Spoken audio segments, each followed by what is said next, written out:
O áudio que vocês vão ouvir agora é parte do podcast Xadrez Herbal. Caso vocês queiram ouvir mais sobre esse assunto e outros temas de política internacional, é só ir em xadrezherbal.com. Bem, agora vocês ficam com a coluna aberta com a participação da pesquisadora Mariana Albuquerque comentando sobre as eleições na Índia. Bem, pessoal, nesse dia 2 de abril, antes do início das eleições indianas, a gente vai bater um papo aqui, estamos recebendo a Mariana Albuquerque. Ela é professora do Instituto de Relações Internacionais e Defesa da Universidade Federal do Rio de Janeiro, pesquisadora. Ela é criadora do perfil ONU em Pauta, que se você, nosso ouvinte, é internacionalista, estudante de Relações Internacionais, tem que seguir nas redes sociais. Ela é autora do livro Brasil e Índia no Conselho de Segurança das Nações Unidas, 1946-2012, e Fellow do Observer Research Foundation, que é um think tank associado ao Ministério de Relações Exteriores indiano. Mariana, muito obrigado pelo seu tempo, muito obrigado pela sua disposição, você que esteve na Índia recentemente também, em bater um papo aqui com a gente no Xadrez Herbal. Obrigada, Felipe, um prazer participar desse podcast do qual sou ouvinte assídua, principalmente para falar sobre esse tema tão importante que infelizmente ainda é pouco debatido, né, aqui no Brasil, o papel da Índia na ordem global, o papel das eleições nesse processo. Então te agradeço pelo tempo de vocês, pelo convite e pela abertura. Mariana, eu vou aproveitar a sua abertura porque ela encaixa bem com a minha primeira pergunta, né? Tanto eu quanto o Matias, a gente já comentou aqui no Xadrez Herbal que durante a nossa graduação em História, por exemplo, a gente não vê absolutamente nada sobre a Índia, né? Quando eu comecei a trabalhar com política internacional, eu tive que correr atrás disso, né? Ler sobre Índia, ler sobre formação do Estado indiano e tudo mais. O que te despertou a vontade e o interesse em estudar Índia? Olha, Felipe, foi um pouco um resultado do processo acadêmico como um todo, né? Como você mencionou, eu publiquei um livro que compara, né, o comportamento, a posição, os votos, os discursos do Brasil e da Índia no Conselho de Segurança, mas eu comecei estudando só o Brasil, né? E aí, ao estudar só o Brasil, eu me deparei aí com alguns padrões de comportamento que me deixavam aquela pulguinha atrás da orelha de: será que o Brasil vota igual aos Estados Unidos porque a gente acha que esse é o melhor caminho, ou porque nos falta, né, os excedentes de poder para a gente discordar?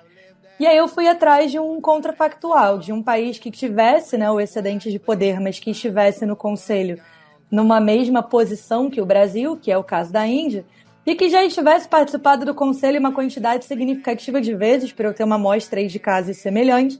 E aí a Índia foi o caso mais emblemático que me chamou a atenção, e aí eu introduzi ela na análise e fiz a comparação.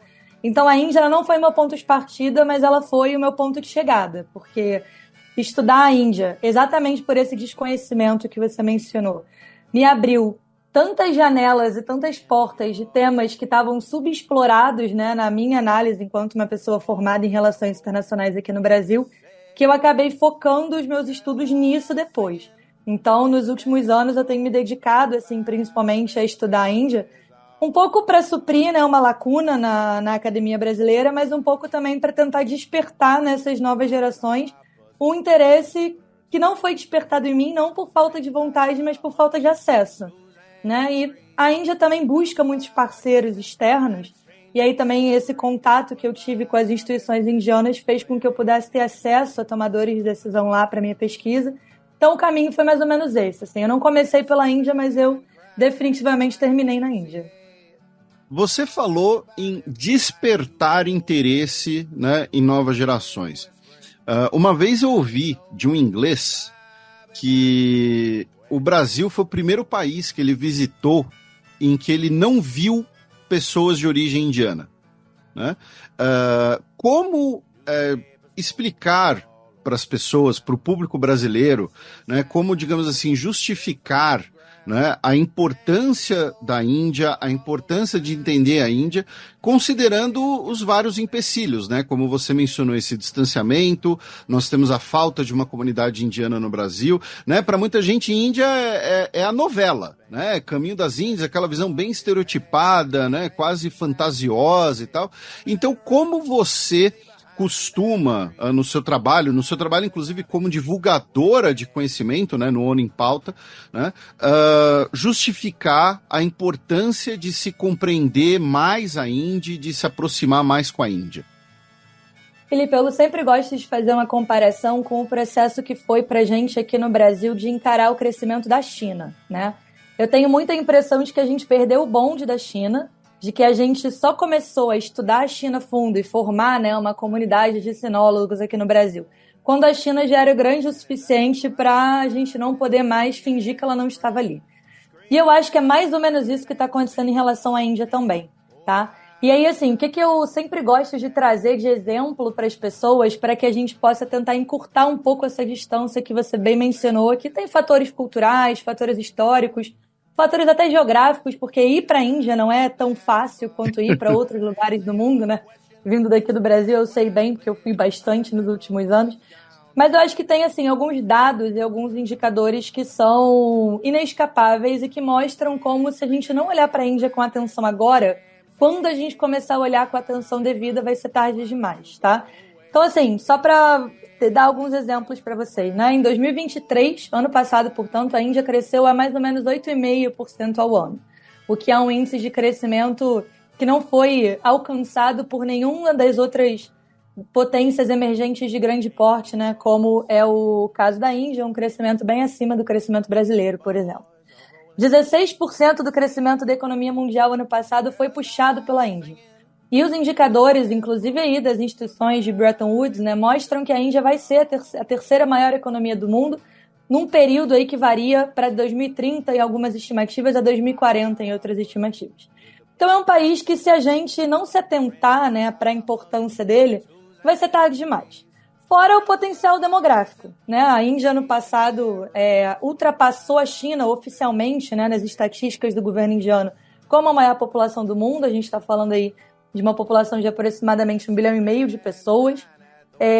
A Índia colocou um foguete na Lua, a gente não pode esquecer disso também.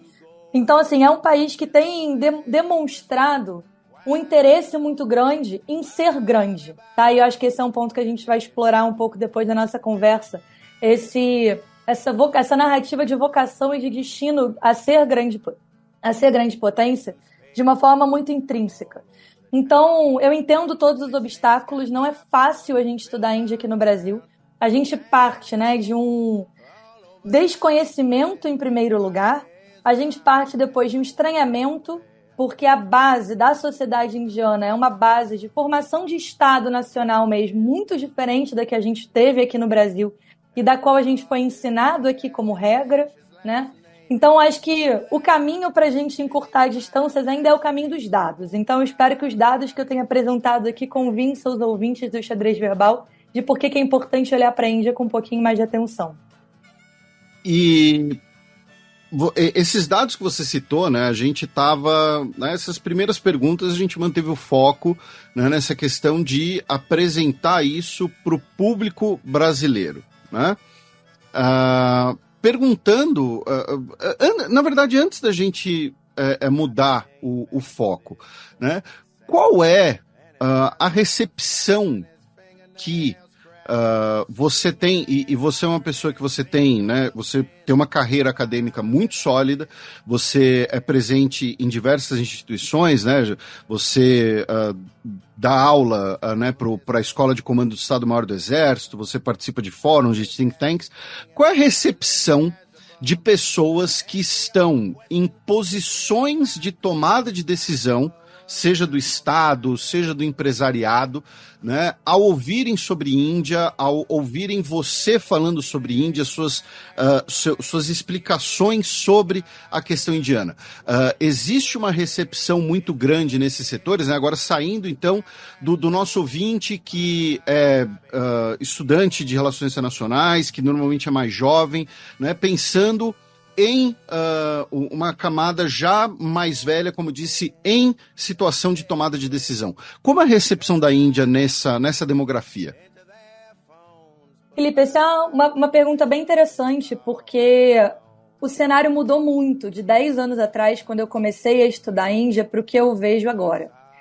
Há 10 anos atrás, a Índia ela não só era um desconhecido, como ela era um país pouco interessante na visão de muitas dessas pessoas assim, de alto escalão e de centros de poder.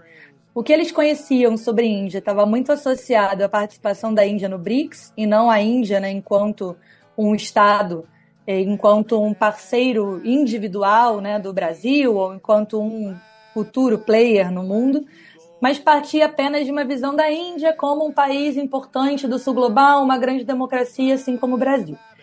Esses últimos 10 anos, coincidentemente ou não, né, o período que o Narendra Modi entra no poder e que, portanto, a Índia abraça essa ideia da Índia como uma grande potência, da Índia como um país que merece estar nos postos mais altos do poder mundial, esses exemplos do que a Índia vem fazendo vem chegando um pouco nesses tomadores de decisão de uma forma que começa como uma curiosidade, porque eu passei a ser mais convidada, né, para poder dar palestras ou para poder dar aulas sobre o assunto, a partir desses grandes feitos que a Índia realizou nos últimos anos, mas parte de uma ideia ainda de que não coloca a Índia num papel central para a política externa brasileira, da mesma forma como a gente tem outros parceiros, como os Estados Unidos e como a China.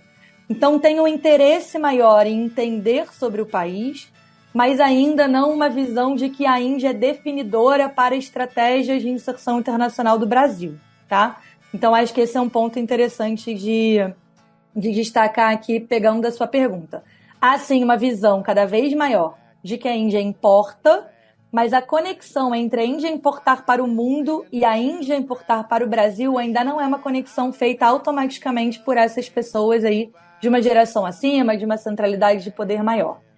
Isso vem mudando um pouco dentro do Itamaraty, por exemplo, né, dentro do nosso poder executivo, em que aí sim a gente já tem a Índia vista com uma atenção um pouco maior, com a nomeação de embaixadores e de diplomatas experientes para nos representar por lá. Mas, como você mencionou a ESEM, né, no estamento militar ainda, por exemplo, essa virada de chave ainda não aconteceu. E é curioso você dizer que essa virada de chave, né, nesse âmbito não aconteceu, e ela acaba dialogando com o que eu estava planejando de próxima pergunta, que é, a Índia, dentre as várias atribuições que você mencionou, né, as atribuições, né, dentre os vários atributos que você mencionou, né, como grande crescimento econômico, polo tecnológico, né, colocou uma sonda na Lua e tudo mais, a Índia é também hoje uma potência militar. Ela é dotada da tríade nuclear, é um país que tem desenvolvido o seu programa de submarinos nucleares, é um país que vive, né, em constante tensão com um vizinho e rival nuclear, que é o Paquistão, e também, em menor grau, com a China. Né? Pensando nisso, né, a Índia hoje é provavelmente a maior potência bélica do mundo, fora do Conselho de Segurança da ONU. Né? Muito se fala da reforma do Conselho de Segurança da ONU, que é um tema que você estuda bastante também, que eu sei. E eu queria aproveitar então que você falasse um pouco, né, do pleito indiano à reforma do Conselho de Segurança da ONU e os elementos desse pleito, né? Porque quando se fala desse pleito no Brasil, normalmente se fala o quê? Da questão de representatividade, né? Se tem uma abordagem sempre soft power, né? O Brasil é um representante latino-americano, aí tem que ter um representante africano, embora no caso da Índia a gente tenha esse elemento do hard power, de ser uma potência militar que não está no Conselho de Segurança da ONU. Enfim, o que você pode explicar para a gente do pleito indiano à reforma, ao Conselho de Segurança da ONU, e é um pleito que teve apoio explícito dos Estados Unidos durante o governo Obama, por exemplo, né? Coisa que outros pleitos não receberam. Felipe, esse é um tema realmente que a gente tem que explorar, porque a posição da Índia, né, enquanto provável, ou enfim, com a intenção de ser um novo membro permanente do Conselho de Segurança, ela vai muito em paralelo com o pleito brasileiro, como você bem adiantou. Mas antes de entrar nesse ponto, eu queria só fazer um comentário sobre o processo de militarização indiano, porque eu acho que ele ajuda a gente também À vontade. já ir ticando, né, algumas caixinhas de outros temas que talvez a gente venha tratar um pouco mais para frente aqui na nossa conversa.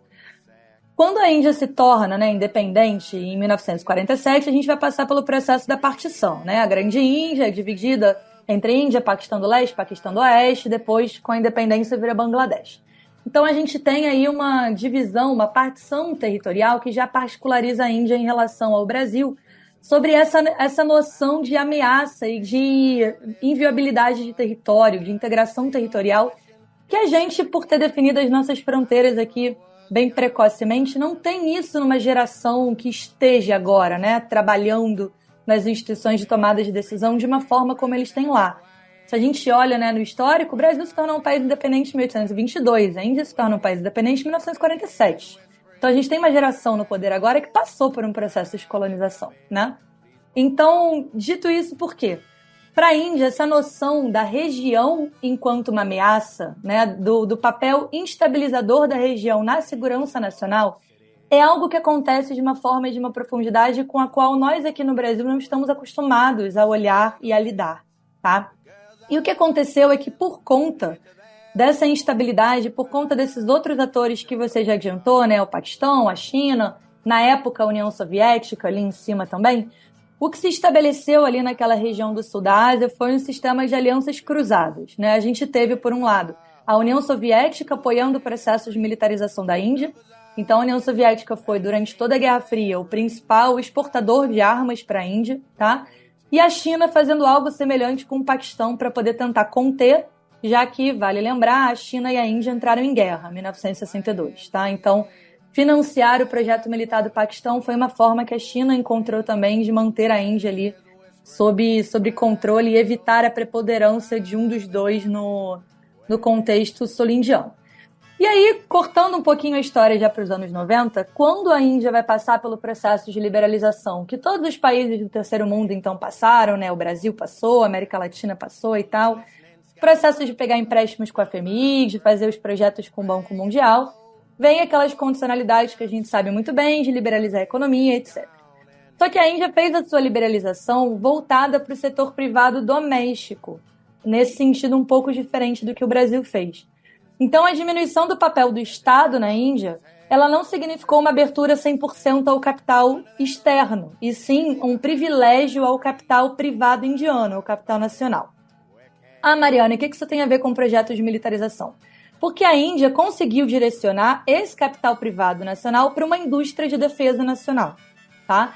Então, grande parte, né, hoje em dia, do que a gente tem nessa construção do poder militar indiano, ele é cooperação antigamente soviética, atualmente cooperação russa, e uma cooperação do setor privado nacional.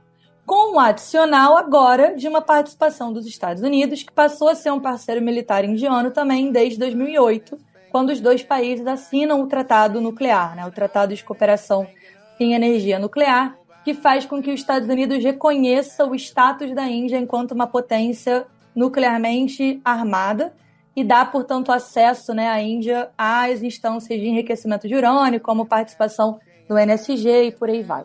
Porque a Índia, assim como o Brasil lá em 68, não vai assinar o Tratado de Não Proliferação, mas, ao contrário do Brasil, que assina nos anos 90, a Índia não assina em nenhum momento, continua não sendo parte do TNP. Conectando isso e voltando para o ponto do pleito em relação ao Conselho de Segurança. Você foi muito certeiro na sua introdução de que não tem um paralelo entre o pleito indiano e o pleito brasileiro. O pleito brasileiro é voltado para essa ideia de que o Brasil traria uma proposta de poder alternativa ao Conselho, por ser um país que atua em prol do diálogo, um país que constrói pontes norte e sul, né? Um país que tem o pacifismo e a solução pacífica de controvérsias como princípios da política externa e tal. O caminho da Índia é um caminho diferente, tá? Quando a ONU foi criada, né, lá atrás, o Brasil teve uma tentativa, inclusive diretamente do Getúlio Vargas com o Roosevelt, depois com a nossa participação na Conferência de São Francisco, via, né, a atuação ativa do embaixador Leão Veloso para nós sermos o 6º membro permanente do Conselho de Segurança, mas o nosso pleito não deu em nada, como você e os ouvintes sabem muito bem. A Índia esteve perto de conseguir isso logo na década seguinte. Tá? Depois que a China passa pela sua revolução comunista e, portanto, Taiwan, né, passa a ser a representante da China no Conselho de Segurança, a Índia era vista, sobretudo pelas potências ocidentais, e apoiada pela União Soviética naquele período, como uma democracia que seria, portanto, um estabilizador, né, das relações ali na Ásia. As potências ocidentais viam nesse ativo democrático da Índia uma forma de contrabalançar ambos os autoritarismos que a gente tinha ali, tanto da China quanto da União Soviética, e o Paquistão também depois sobre um regime militar. E para a União Soviética, a Índia era uma forma de equilibrar também suas relações regionais com a China. Então a Índia vai ter um apoio ali naquele momento, mas acaba que a reforma não vai avançar para nenhum lado. Até que a gente corta a cena e vem para os anos 2000, quando a Índia forma o G4, junto com o Brasil. Tá? Isso vocês com certeza já trataram em muitos outros episódios aqui do Xadrez Verbal, então nem vou me aprofundar muito. Não, mas fique à vontade, o que você acha, até porque você vai fazer de uma forma muito mais pertinente do que eu. Imagina, mas enfim, o G4 é um grupo formado, né, por 4 países que têm um interesse em entrar no Conselho de Segurança da ONU: a Alemanha, o Japão, a Índia e o Brasil. O G4 pleiteia uma reforma do Conselho de Segurança que abre espaço para 6 novos membros permanentes, além dos próprios 4, né, 2 países africanos a serem escolhidos pela União Africana.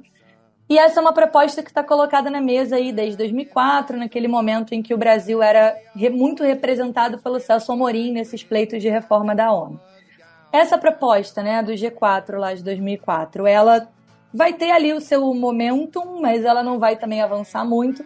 E a Índia vai cada vez mais optar por uma estratégia bilateral de tentar a sua vaga no Conselho de Segurança. A Índia tem, né, desde o governo Obama, como você bem antecipou, o apoio expresso dos Estados Unidos. Os Estados Unidos eles sempre apoiaram que a reforma do Conselho de Segurança devia ser feita para incluir apenas 2 novos membros. Inicialmente, esses 2 novos membros eram a Alemanha e o Japão. Depois, os Estados Unidos mudou, né, para Índia e Japão, tirando a Alemanha aí do seu apoio, muito relacionado à posição dúbia que a Alemanha teve em relação a uma participação direta na guerra ali ao terror no governo Bush. Então, os Estados Unidos tira o apoio da Alemanha e passa a dar o seu apoio para a Índia, com mais ênfase no governo Obama, mas esse apoio nunca foi retirado. Hoje em dia, a Índia participa de alguns exercícios estratégicos junto com os Estados Unidos e com seus aliados, como é o caso do Quad, né, o quadrilátero de segurança que é formado pelos Estados Unidos, a Índia, o Japão e a Austrália. Então é um país realmente que está bem posicionado para contar com o apoio estadunidense para esse caminho. O pleito indiano, eu só acho que ele não vai ser bem sucedido, porque eu acho que nenhum pleito vai ser bem sucedido. A gente está tão perto de reformar o Conselho de Segurança agora quanto a gente esteve lá em 1945. Mas, caso uma reforma venha, a Índia é um desses países que inescapavelmente teriam que ser, no mínimo, fortemente considerados. Essa questão que você mencionou de né, estarmos distante, né, de uma reforma de segurança da ONU, é porque, né, tem aquela velha frase, né, que é: para cada país que quer entrar no Conselho de Segurança da ONU, tem 10 que não querem que aquele país entre, né? Então isso acaba sempre dificultando. E só para os nossos ouvintes, né, lembrarem, né, a gente repercutiu recentemente a visita do Modi aos Estados Unidos, né, onde ele se encontrou com o Joe Biden, e nós tivemos a notícia, né, por exemplo, de que a Índia, né, vai poder produzir localmente, né, o motor a jato que é usado, por exemplo, nos mesmos caças Gripen aqui no Brasil, né, uma produção local, né, com transferência de tecnologia, algo bastante incomum, né, esse processo de militarização da Índia que você estava mencionando. E aí a gente chega, então, no que foi o catalisador, né, o motivo dessa conversa. Na verdade, o motivo dessa conversa foi a nossa querida Patrícia de Chiquetian ter apresentado a gente, né? Mas a maior embaixadora que a Armênia já teve no Brasil. Exatamente, a Miss Armênia. Nós teremos agora as eleições na Índia, né? a Índia que gosta de dizer, né, de classificar suas eleições, né, o seu regime político, melhor dizendo, né, como a maior eleição do mundo, né, a maior democracia do mundo, já que, até pelo tamanho da população, né, a eleição indiana é feita em diversas fases, já que não dá para todo mundo votar ao mesmo tempo. E, recentemente, as lideranças do Congresso Nacional Indiano, né, como o Rahul Gandhi, né, questionaram esse slogan tradicional indiano, afirmando que essas eleições atuais não seriam democráticas, né, não seriam tão livres assim. Essa declaração o catalisador dessa declaração foi a recente prisão, né, do governador, né, do ministro-chefe de Nova Delhi. Então, antes da gente começar, né, falar especificamente dessas eleições, o que você acha pertinente para o nosso ouvinte ter em mente sobre o tamanho das eleições indianas e sobre essas acusações recentes, né, enfim, como classificar as eleições indianas, né, nesse sentido de se são eleições justas e livres ou se nós temos sim um crescimento de autoritarismo que leva a uma repressão política eleitoral na Índia. Quais os seus comentários sobre isso? Felipe, primeiro que em termos de grandeza, realmente é uma eleição que não é para principiantes, tá? Enfim, como eu falei, a gente está falando aí de um volume populacional de mais de 1 bilhão de pessoas, portanto, eleitores aí na casa dos muito milhões, tá? A Índia é um sistema parlamentarista, então a eleição que a gente está fazendo, que vai ser feita agora, né, que começa oficialmente em 19 de abril, e deve durar em torno de 44 dias, se eu não me engano, o resultado está previsto para sair em 4 de junho, é a eleição para Lok Sabha, né, que é como se fosse a Câmara dos Deputados deles, a Câmara Baixa do Parlamento. Esses assentos das eleições são divididos proporcionalmente, né, pelos estados indianos, então a gente tem também, assim como aqui no Brasil, uma variação muito grande de perfil eleitoral e de filiação ideológica a depender do estado, a depender da maioria religiosa daquele estado, né, a depender de questões como essa. Por isso que é um processo demorado, apesar deles usarem urnas eletrônicas para grande parte dos postos de votação, interessante mencionar isso também, é um processo que é bem mais demorado do que o que a gente está acostumado a ver aqui no Brasil. Mas sim, essas eleições de 2024, elas estão sendo extremamente criticadas pela falta de transparência. O governo do Narendra Modi, né, é um governo que vem sendo bem diplomático aqui, desafiando um pouco a nossa percepção do que é uma democracia, tá? É um governo que tem rompantes autoritários enormes e gigantescos, sobretudo naquilo que se relaciona com o nacionalismo hindu e com a supressão das minorias religiosas no país, mas também em relação à dificuldade que a oposição teve de acessar alguns espaços, né, eleitorais, como, por exemplo, a possibilidade de utilizar os meios de comunicação, as possibilidades de poder usar os outdoors públicos para poder fazer suas campanhas também. Então a gente teve, ao longo de todo o processo eleitoral, diversas críticas de que o Modi estaria aparelhando, digamos assim, todos os instrumentos e equipamentos nacionais para fazer uma autocampanha de si mesmo, diminuindo o espaço cívico da oposição. Em paralelo a isso, o Modi também não é um cara muito aberto à sociedade civil, sendo novamente bem diplomática. Então, a possibilidade, por exemplo, para manifestações ou para movimentos de oposição espontâneos que questionassem o governo ou que questionassem as decisões tomadas pelo governo, eles também tiveram um espaço muito diminuto aí nessa última década que o BJP está ininterruptamente no poder, tá?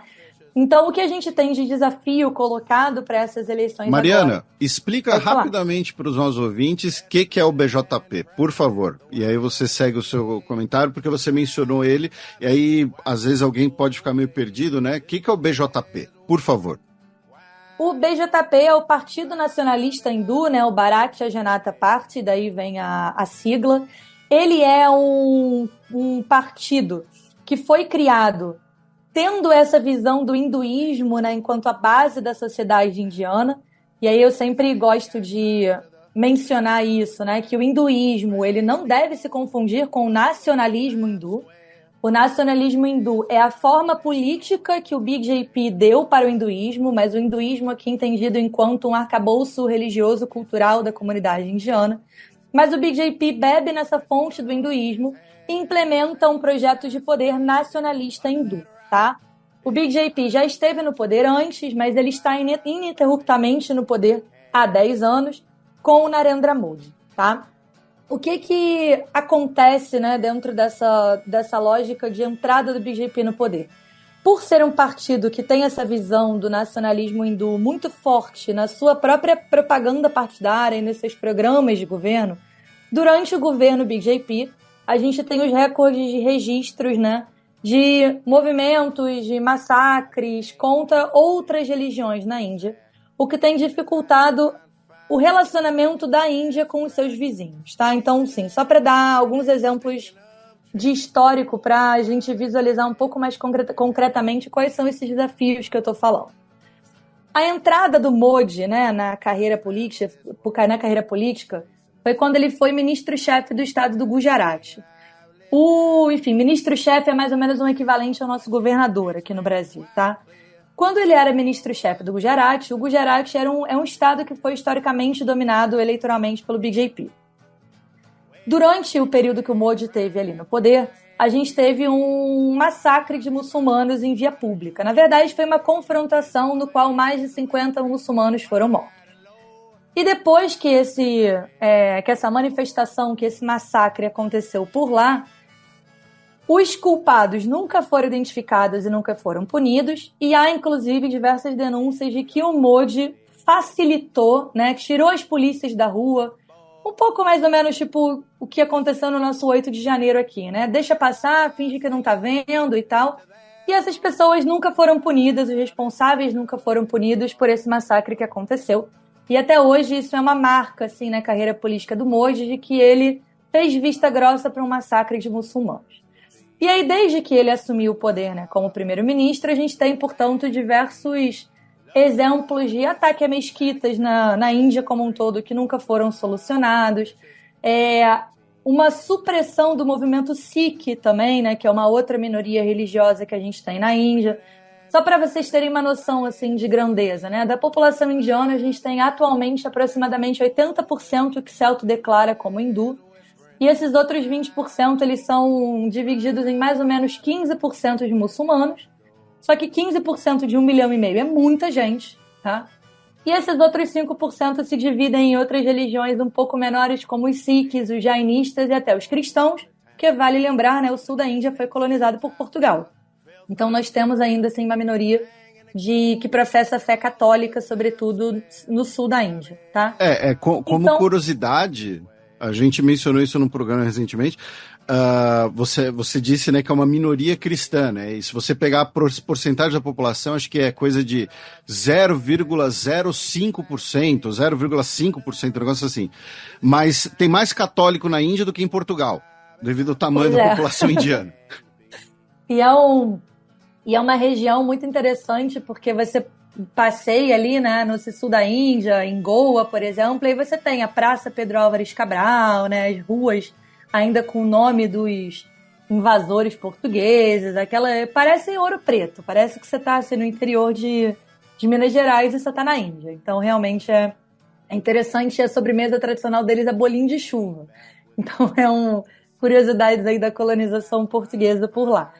Mas voltando para o BJP, então, só para concluir a sua pergunta, o BJP, portanto, é esse partido político que implementa um projeto baseado numa visão de nacionalismo hindu, tá? E o Modi está concorrendo, né, por esse partido. Ele é o favorito para ganhar as eleições, já dou esse spoiler, né? O BJP deve conseguir a maioria na Lok Sabha, portanto vai ter o direito à coalizão, né, que o BJP lidera lá, eles também fazem governo de coalizão. Deve ter a maioria dos assentos na Lok Sabha e, portanto, deve apontar o Modi como o novo primeiro-ministro, mas com uma margem mais desconfortável do que a que ele teve na eleição anterior. A gente tem aí um crescimento da oposição também. Mas só para devolver para você, Felipe, porque eu acho que eu me estendi demais, o BJP é, portanto, esse partido nacionalista hindu. Não, você não se estendeu demais, até porque a ideia aqui é que o convidado fale e você fique completamente à vontade. Então, assim, esse é o BJP, né? E você mencionou que as eleições, né, o Modi está, né, forçando a barra, né, na democracia. Você foi bastante diplomática. Eu posso me dar o luxo de ser um pouco menos, né? Nós temos uma série ali de repressões políticas, né, e de mecanismos bastante sombrios, né? Por exemplo, o mecanismo recente, né, da doação anônima, e aí a campanha dele conseguiu reunir uma fortuna, né, basicamente, para realizar a campanha e tudo mais. Nesse contexto, então, né, e você mencionou também que a Índia, né, que o BJP é o grande favorito dessas eleições, né? Nós estamos caminhando para um cenário em que esse nacionalismo hindu vai se tornar, ou já se tornou, o protagonista da política indiana. E outra coisa, né, e aí eu queria a sua análise sobre isso, que acho que ela é certamente a análise mais valiosa que a gente vai conseguir sobre isso no Brasil. Os termos extrema esquerda, extrema direita, direita, centro, eles são termos gerados na Europa e que normalmente se aplicam aos países do chamado Ocidente, né? A gente pode chamar o nacionalismo hindu de um pensamento de extrema-direita, isso é uma analogia, tem características próprias, enfim, o que você acha importante da gente compreender desse nacionalismo hindu, né, que pode ser classificado de extrema-direita, né, você tem semelhanças de alguns movimentos com o fascismo, né, enfim, o que você acha interessante de sabermos sobre o nacionalismo hindu? Felipe, você, enfim, já trouxe muitos elementos da minha resposta na sua própria pergunta. Desculpa. Não. Você fez corretamente, porque você me poupa grande parte do trabalho.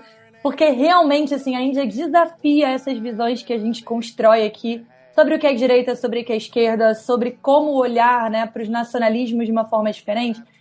Isso está muito conectado, né, com o próprio processo de formação do Estado na Índia. E o que eu quero dizer com isso?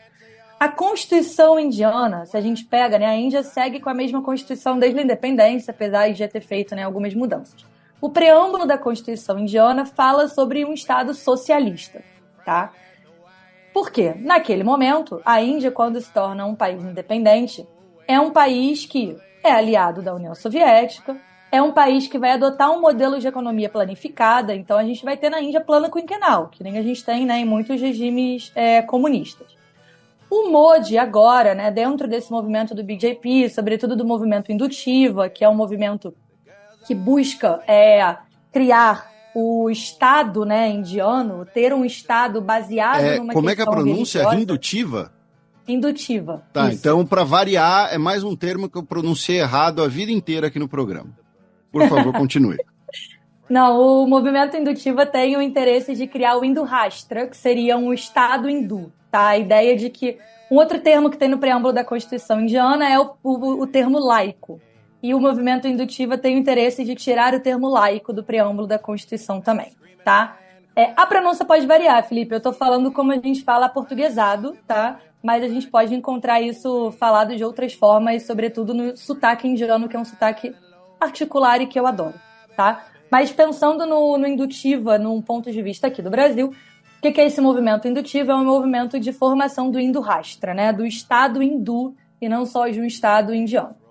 Dentro dessa lógica, né, o BJP, o partido do Modi, ele tem diversas frentes, digamos assim. A gente tem correntes do BJP que são mais associadas ao movimento indutivo e, portanto, querem tirar o termo laico da Constituição e transformar a Índia realmente no Estado hindu. E a gente tem outras correntes que, dentro dessa lógica de um Estado autoritário, querem ter um Estado forte e, portanto, um Estado também indutor do crescimento econômico.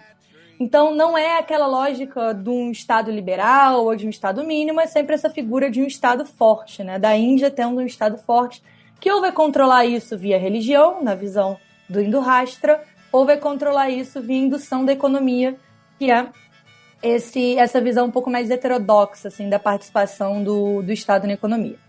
Mas, pela lógica do Modi em si, do projeto político do BJP, ele tenta usar uma narrativa de sincretismo religioso ainda, tá? Apesar da prática ter mostrado pra gente algumas mudanças, e aí trago um exemplo de algumas semanas atrás, né? Que foi a emenda feita ao Citizen Act.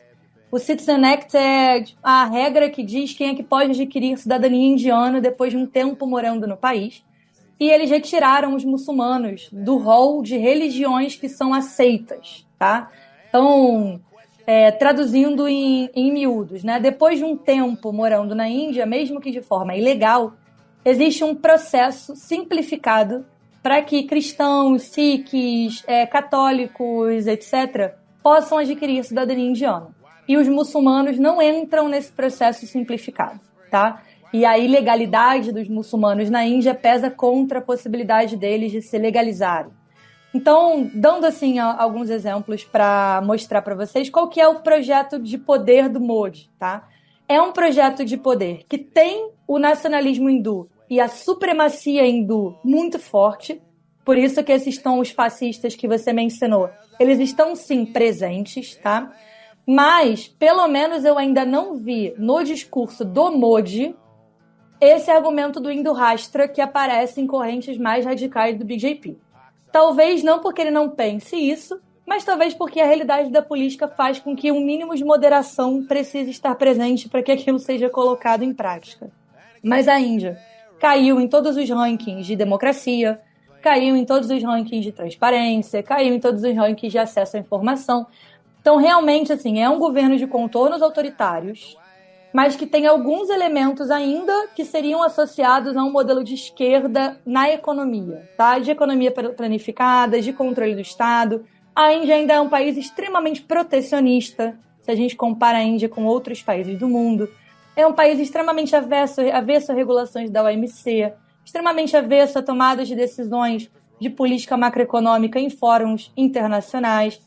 Então, nesse sentido, a gente ainda tem uma manutenção desse legado e desse histórico colonial, pós-colonial, digamos, né, da formação da Índia na economia planificada, mas com esses toques fascistas, com esses toques autoritários que o BJP traz pela via religiosa. Eu queria aproveitar, Mariana, pedir para você comentar também o que você acha pertinente, interessante da gente ter em mente sobre um outro grupo indiano que é ligado, né, ao BJP, mas não é propriamente parte, né, e eu não vou tentar pronunciar o nome, isso eu vou deixar para você, né, que é o RSS, né, que é um grupo paramilitar, né, é um grupo que você vê, né, as imagens, as propagandas, você vê aí sim um tom, né, sem dúvida nenhuma, fascista, né? É o grupo da qual era integrante, né, o Nathuram Godse, né, que é o assassino do Gandhi, que esses nacionalistas hindus, né, veem ele como um herói, né, porque o Gandhi seria uma suposta ameaça, esse caráter hindu, né, da Índia. Qual é digamos assim, o verdadeiro tamanho e importância do RSS hoje na Índia? Né? Se é um grupo que faz mais barulho do que tem poder de fato, ou é um grupo que realmente tem poder, e as ligações desse grupo com o governo Modi? Então, o RSS eu também não vou usar pronunciar o nome, tá, Felipe? Porque é um nome daqueles de muitas consoantes que a gente sempre vai pronunciar errado. Mas o RSS ele é como se fosse o braço armado do projeto do Indutiva que eu mencionei para você, ou do Indutiva, dependendo, né, do sotaque que a gente coloque, eu falo Indutiva. Mas o RSS é como se fosse o braço armado e o BJP o braço político desse movimento, né, de formação de um Estado baseado na religião, né? Como você já antecipou também, é um grupo de características paramilitares, né, associado a essa supremacia hindu. O RSS é responsável por diversos ataques que a gente tem feito, que tem esse histórico na Índia, né, de opositores ou de outras lideranças religiosas, inclusive aí a do Mahatma Gandhi. Ele vai voltar a aparecer com maior ênfase realmente com a origem do BJP. A gente vai ter diversas declarações de lideranças e de outros políticos do BJP suavizando um pouco essa característica paramilitar do RSS, dizendo apenas que é um movimento de libertação, né? Aquele uso de termos que a gente viu sendo utilizado historicamente, em que o mesmo grupo é chamado de guerrilha por um lado e de movimento de libertação por outro, né? A gente vai ter essa narrativa em relação ao RSS. Ele segue tendo as suas atividades armadas, né, proibidas, mas é um grupo que existe e que faz os seus rebuliços às vezes, tá? Mas eu sempre gosto de, quando as pessoas perguntam sobre o RSS, eu sempre gosto de pontuar que ele não é o único grupo com essa característica que a gente tem internamente na Índia, tá, Felipe? A gente tem grupos, por exemplo, como os nacionalistas, que têm uma característica semelhante, mas que são associados ao Partido Comunista, tá? A gente tem, por exemplo, os grupos associados ao movimento do Khalistão, que é um movimento de libertação Sikh, que também tem essa pegada de ter um braço político e um braço militar. Então, o RSS ele é um entre outros atores que tem essa pegada, né, e essa visão de enxergar a luta armada como um mecanismo para obter resultados. O RSS, dentro do governo do BJP, ele tem uma certa leniência em relação às suas atividades, tá? Mas não é, digamos, eu sempre gosto de desmistificar essa origem, o que a gente chamaria de um grupo terrorista, tá? Pela visão internacional do que a gente tem em relação ao terrorismo. É um movimento que pode ser interpretado, por um lado, como um grupo paramilitar, por outro lado, como uma guerrilha, por outro lado, como um movimento de libertação. Depende de por onde a gente vai. Mas sim, é um grupo que está associado ao BJP, tá? Associado dentro dessa lógica do movimento indutivo. Mariana, a gente tem mais 3 perguntas aqui. Eu tenho mais 2 planejadas e uma que me veio agora. Né? A gente, né, já estou te alugando aí, já tem uns 40, 50 minutos. Imagina. Mas você mencionou, né, já algumas vezes os Sikhs, né, e agora você mencionou o movimento do Khalistão. Né? E recentemente nós tivemos o Canadá acusando o governo Modi de ter orquestrado, de ter realizado, executado, né, o assassinato de 2 lideranças Sikh no Canadá, em território canadense. Né? O Canadá é um país que tem uma grande comunidade indiana e uma grande comunidade Sikh, né, dentro dela.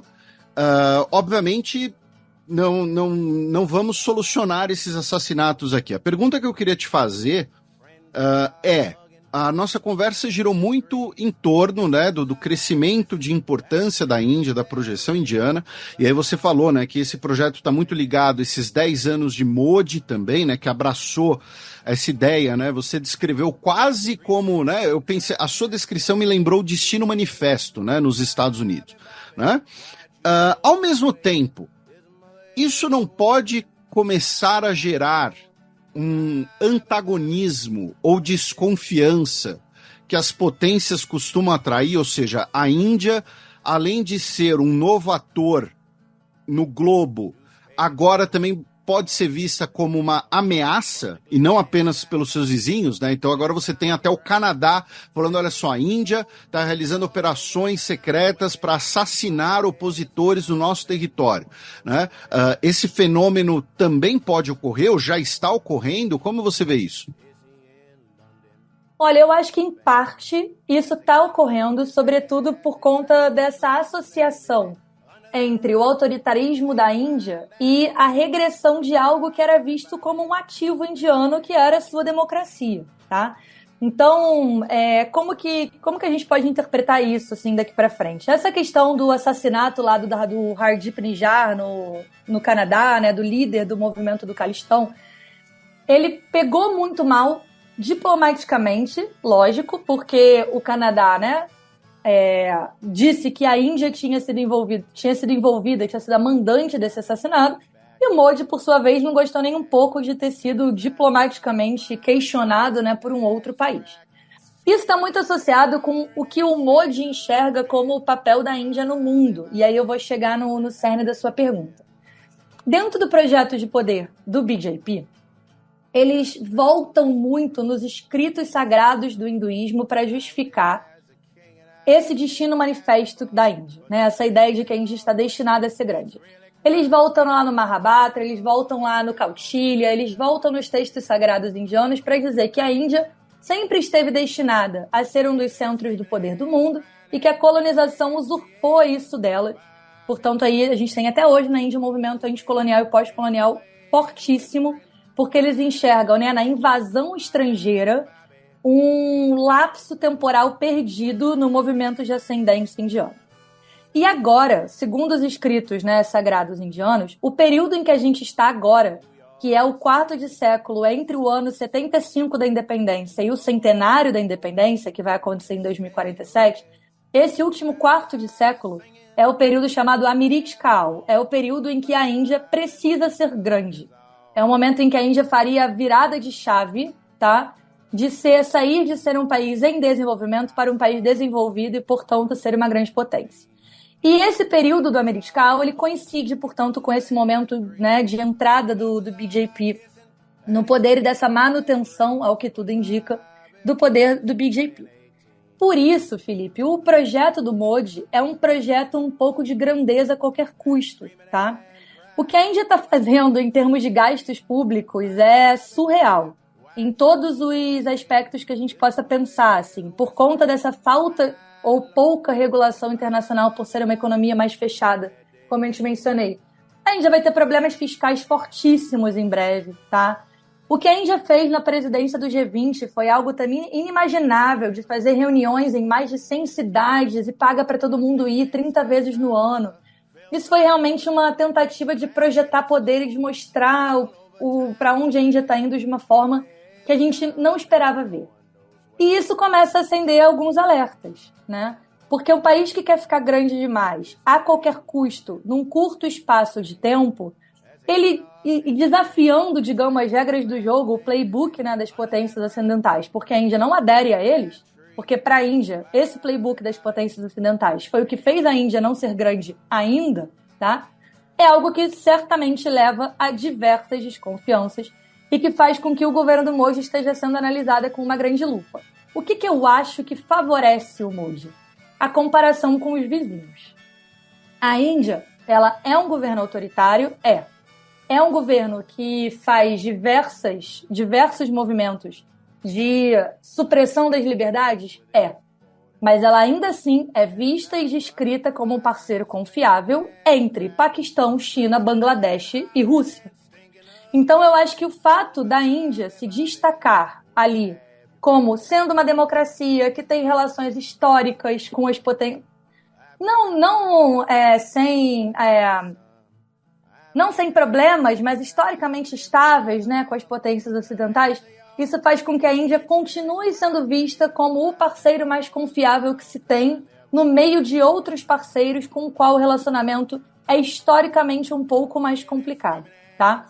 Mas eu acho que talvez se a gente tivesse a mesma conversa aqui há 5 anos, a minha resposta para você seja diferente. Porque eu não vejo no projeto do Modi uma diminuição de tom sobre esse projeto da Índia grande, tá? O da Great India. Eu não vejo essa mudança de tom acontecendo. Então, nesse momento, eu ainda diria para você que ele consegue manejar, tá, as críticas com o apoio. O Modi, por exemplo, não vai ter nenhum problema em ter o seu governo reconhecido. Por mais falta de transparência que a gente veja no processo eleitoral, o mesmo escrutínio que é utilizado para olhar outros processos igualmente autoritários, ele não vai acontecer na Índia, tá? Então, enfim, só para resumir, volta a me perguntar isso daqui a algum tempo e talvez eu mude a minha resposta, mas nesse momento existem sinais de alerta. A gente teve um problema com o Calistão lá no Canadá, mas a gente teve um outro problema com as Maldivas, que eu posso mencionar para você depois, que é mais uma fofoca diplomática do que realmente uma grande crise, mas que ainda assim ajuda a gente a mostrar para que lado que a Índia está sendo levada nesse governo BJP. Mas, dentro desse projeto de crescimento de qualquer custo e a qualquer jeito, e com um prazo muito delimitado dos 100 anos da independência, pode ser que esse tom suba um pouco em pouco tempo. Sobre as Maldivas, o que a gente repercutiu aqui recentemente, né, que nós tivemos a eleição de um líder pró-China, né, que quer, inclusive, construir um porto em parceria com a China, e ele determinou a retirada, né, dos militares indianos que estavam nas Maldivas, que, inclusive, na década de 90, ajudaram, né, a salvar o governo de um possível golpe de Estado. Enfim, isso é mais ou menos o que a gente já comentou aqui, mas agora eu fiquei curioso. Por favor, comente as fofocas sobre as Maldivas. Essa, Felipe, que você contou é a parte oficial. Agora eu vou contar a parte da fofoca do globo.ego.com.br. Existe na Índia um arquipélago chamado Lakshadweep, tá? Que foi onde o Modi foi passar férias, não foi? Exatamente. Esse foi o gatilho da treta toda. O Modi foi passar férias em Lakshadweep e ele fez diversos vídeos e diversas fotos de promoção, né, desse arquipélago como um destino turístico. E o projeto todo da Índia é transformar esse arquipélago numa espécie de Ilhas Maldivas, com pistas de pouso particulares, e helipontos, e hotéis 5 estrelas, e etc. e tal. Esse é o grande objetivo deles por lá. E aí, com isso, quando o Modi foi pra lá e fez as suas fotos, umas fotos super fofinhas dele fazendo snorkel, né? Ele tem uma cara de fofo que engana muito, né? As reais intenções dele por trás. Ele tem cara de vovô, né? Ele tem cara de vovô, e ele tem cara, assim, ele tá sempre abraçando as pessoas, mas é tudo encenação, ele não é uma pessoa simpática. Mas, enfim, tem as fotinhas dele lá de roupa de neoprene, fazendo snorkel lá em Lakshadweep, não. E isso começou a viralizar na Índia, numa comparação com as Ilhas Maldivas. Então, assim, um projeto de incentivar que os indianos fizessem turismo local, ao invés de ir para as Maldivas, de que os investidores passassem a investir em Lakshadweep e não na construção de hotéis nas Maldivas e tal. E aí, né, o governo das Maldivas não ficou muito feliz com isso e começou a repostar esses posts fazendo deboche dos indianos, basicamente. Dizendo que, Lakshadweep, Maldivas nunca será, o povo indiano... E aí chegou num tom meio xenofóbico, né, do povo indiano jamais será limpo o suficiente para cultivar o mar desse jeito, né. E aí o Modi não gostou nada disso, porque inclusive alguns desses posts foram feitos por ministros das Maldivas. E aí ele chamou o embaixador das Maldivas na Índia para prestar esclarecimento, isso deu uma super crise diplomática. Os ministros que fizeram esses reposts, né, xenofóbicos caíram nas Maldivas. E aí o governo indiano entrou numa campanha muito grande de Lakshadweep e a nova Maldivas. Então, no dia seguinte, né, dessa treta toda, o governo anunciou um investimento bilionário na revitalização e na construção de infraestrutura. Diversos bilionários indianos também afirmaram que vão investir em Lakshadweep como turismo, né, o novo destino turístico do mundo. E aí ficou essa treta, né? Muitos indianos cancelaram pacotes turísticos para as Maldivas e as perdas aí que as Maldivas previram por conta desse boicote dos indianos às Maldivas como destino turístico tá na casa dos bilhões já, tá? Então essa foi a parte ego da fofoca que culminou nessa outra parte oficial que você contou também. E pra gente encerrar, você mencionou o G20 na Índia, né? No G20, nós tivemos a passagem da liderança do G20 entre o Modi e o Lula, pelo menos na frente, né, dos fotógrafos, pelo menos, né, em aberto, os dois tiveram uma boa relação, lembrando, né, como a gente já mencionou, né, Brasil e Índia estão juntos no G4, no BRICS, no IBAS, que a gente não mencionou tanto assim, né, mas se você quiser mencionar no seu encerramento, fique completamente à vontade. O fato é, Lula e Modi aparentemente construíram uma boa relação. Ao mesmo tempo, né, o Bolsonaro foi o convidado de honra, né, no desfile, né, do Dia da República na Índia, né, numa efeméride, inclusive, né, nos 70 anos do Dia da República, foi ali o principal convidado, teve a assinatura de um acordo com a Taurus e tudo mais. Meu ponto aqui nessa pergunta, nesse preâmbulo é, uma vitória do Modi, o que podemos esperar do próximo governo Modi, em todos os sentidos possíveis que você quiser mencionar, e também o que podemos esperar de um novo governo Modi nas relações Brasil-Índia. Vou começar pelo segundo ponto, Felipe. Nas relações Brasil-Índia, eu acho que a gente não deve esperar mudanças, tá? Eu acho que o Modi não se relacionava melhor com o Bolsonaro do que o que ele se relaciona com o Lula, nem vice-versa. Eu acho que é uma visão bem pragmática de qual é a parceria que a Índia deve ter com o Brasil. Então, em termos de relação com o Brasil, eu acho que isso não tem impacto. A relação Brasil e Índia, ela é principalmente uma relação política, ela é uma relação comercial ainda muito subaproveitada, tá? Então, em termos de relação política, o que a gente tem de maiores parcerias com a Índia não vieram de um período de governo Bolsonaro, que era onde a gente esperaria que tivesse, né, por conta de uma eventual afinidade ideológica, são elementos que vêm de antes, né? Então, assim, só para dar um exemplo até mais recente, para a gente não voltar lá atrás, em acordo nuclear, nos anos 60, etc., Brasil e Índia assinaram um acordo de parceria estratégica em 2006, tá? Antes do BJP, no governo Lula, mas enfim, ainda assim não tivemos nada tão grande quanto isso num governo Bolsonaro, né? Nem num governo Modi. Então, em termos de relação política com o Brasil, eu acho que ambos são pragmáticos o suficiente para extraírem dessa relação o melhor que essa relação pode oferecer, como, por exemplo, essa visão de revisitar as estruturas de poder mundial, né, de reforma do Conselho de Segurança e tal. Agora, pensando em termos do que a eleição do Modi muda para a Índia, eu acho que ela fortalece esse projeto de poder do BJP, tá?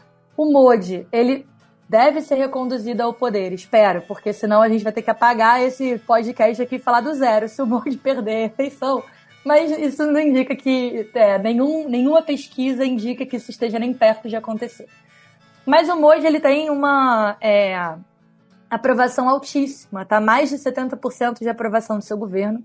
Ele veio de uma casta, né? De uma casta de mercadores, portanto, de uma casta mais baixa. Ele simboliza um pouco essa ideia da ascensão social.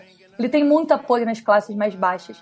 Então, acho que um novo mandato do BJP, apesar de todos os problemas que a gente já mencionou, é uma chancela, portanto, desse projeto, né? De uma Índia que vem de baixo e não de uma Índia que é uma herança, né, da colonização, que é o caso do Partido do Congresso, que é o principal partido da oposição, que teve sempre essa filiação maior com as elites, tá? Então, num novo governo do Modi, o que podemos esperar? Podemos esperar uma Índia ainda mais aguerrida em relação ao seu projeto de poder do centenário da independência, do Amrit-Kaal, uma Índia mais combativa, tá? E aí não em termos militares, mas uma Índia mais segura e com um pouco mais de legitimidade para bater de frente com aquilo que ela não concorda e com aquilo que ela não acredita. Isso ficou bem claro na presidência indiana do G20, em que a Índia, por exemplo, bateu o pé sobre nenhum tipo de exclusão à Rússia, mesmo com a guerra da Ucrânia, entrada da União Africana para aumentar a representatividade do Sul Global, que também é uma agenda muito cara, né, para o Modi. E essa visão de que parcerias têm que ser feitas com base naquilo que importam para a Índia e não para o parceiro. Isso, e aí eu vou encerrar com isso, é uma coisa que fica muito claro para mim nas falas do ministro Jaishankar, né, do ministro das Relações Exteriores da Índia. Ele conversa muito com repórteres estrangeiros falando que, assim, as pessoas, né, os europeus, os estadunidenses, eles têm que parar de pressionar a Índia para tomar lados. Porque a Índia não tem que tomar um lado ou outro lado. O lado que a Índia vai tomar é sempre o seu próprio. Então, como que a Índia vai se posicionar em relação ao cenário global? Da forma como aquilo diga maior respeito ao interesse nacional indiano e não por uma afinidade ou uma lealdade a um parceiro A ou a um parceiro B, tá? Então, com isso, a gente às vezes enxerga no comportamento internacional da Índia um comportamento um pouco errático de parcerias pouco convencionais em alguns temas e nichos estratégicos em que a Índia dialoga com parceiros que são rivais em outros nichos, não tão diferente do Brasil nesse aspecto, mas eu acho que isso é uma tendência que deve se aprofundar cada vez mais. Então, uma Índia mais segura, uma Índia que marca o interesse nacional indiano como a última palavra, tá? Sem aceitar pressões externas, e uma Índia que tem, portanto, um projeto de poder baseado nessa visão do hinduísmo enquanto base, né, do Estado, cada vez mais legitimado. E para a gente encerrar, Mariana, nós temos, primeiro, né, você fica à vontade para divulgar o que você quiser, seu livro, suas redes sociais, outras participações suas na mídia, enfim, fique completamente à vontade. E, além disso, toda pessoa que participa do Xadrez Herbal, né, nós temos o bloco, o 7º selo de dicas culturais. Então, ficamos, né? Você tem que dar uma dica cultural para os nossos ouvintes. Pode ser um livro, pode ser um filme, pode ser um documentário, não pode ser o seu próprio livro. Mas então assim, e não precisa ter a ver com o tema da conversa, tá? Pode ser assim, você ontem assistiu um filme que você gostou e quer recomendar o filme, fique à vontade. Então, por favor, suas considerações finais, suas redes sociais e sua dica cultural. Bom, de recomendação, Felipe, você já fez a propaganda no início, mas eu vou fazer de novo. Sigam o @OnaEmPauta no Instagram, é a única rede social em que eu estou presente. Eu não estou no Twitter, não estou em nenhuma outra, mas faz o muito bem. Para minha sanidade mental, eu não dou conta de outra rede social, mas o @OnaEmPauta enfim, o canal por onde eu divulgo conhecimento tanto sobre a ONU, mas também sobre a Índia, cada vez mais tenho usado para esse propósito também. E na bio do Ona em Pauta tem o link do livro, para quem se interessar. Então vou deixar o Ona em Pauta aí como sugestão. E como sugestão cultural, eu vou seguir na ótica da Índia e vou recomendar para vocês o livro Os Indianos, escrito pela jornalista Florência Costa. Ele é daquele livro, né, daquela coleção das grandes civilizações, que tem os libaneses, os palestinos, enfim. E esse é o Os Indianos, escrito pela jornalista Florência Costa, que foi correspondente na Índia durante muitos anos. Então ela faz um apanhado bem interessante dessa introdução ao que é a Índia, né? Ela desmistifica e socializa um pouco com a gente o que significam as castas, o que significa o hinduísmo, como que a noção religiosa, né, dos deuses se relaciona com o politeísmo, com o sincretismo religioso, como que isso está relacionado com o projeto de poder indiano. Então não é um livro de relações internacionais, é um livro de história, sociologia e cultura, mas fica aí a minha dica para vocês, Os Indianos, da Florência Costa.